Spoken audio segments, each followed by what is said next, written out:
arrinta ku saabsan xuduudaha dacwadan ka qabaa waxa weeye xuduudaha dalku ma ayraboorada iyo dekedaha xuduudan dheer oo aynu la leenahay dowladahan dariska lagu sheego annagu Soomaali ma daris la nahay waa la soo galaa waxaad arkaysaa dad lugeynaya oo laamiga maraya oo 1500 kilomitir soo lugeeyay oo aan cid la hadlayn oo meesha u dambeeya dalka tagaysa بربري تجيان هالجيسي تجيان قال كعية تجيان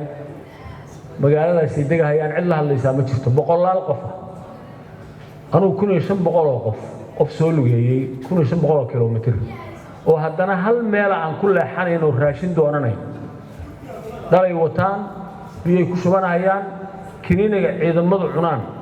ونيوتن تجاه وعروش مركبة بوحنا هيان بيكوريتان هل غير كل حين ما هيان كل 500 كيلومتر waa weynaya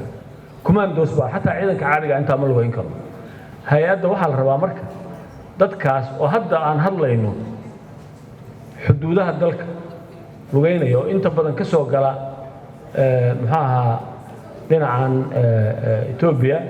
iyagoo soo maraya dawlad deegaanka Soomaaliyeed soo jibaaxaya oo annaga inoo imanaya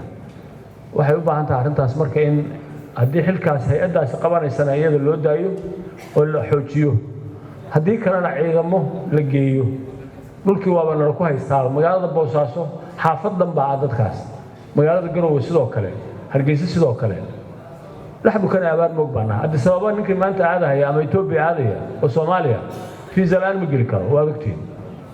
aynu fiisa leeyahay marka arrinta in lagu muujiyo meeshan ayaan qabaa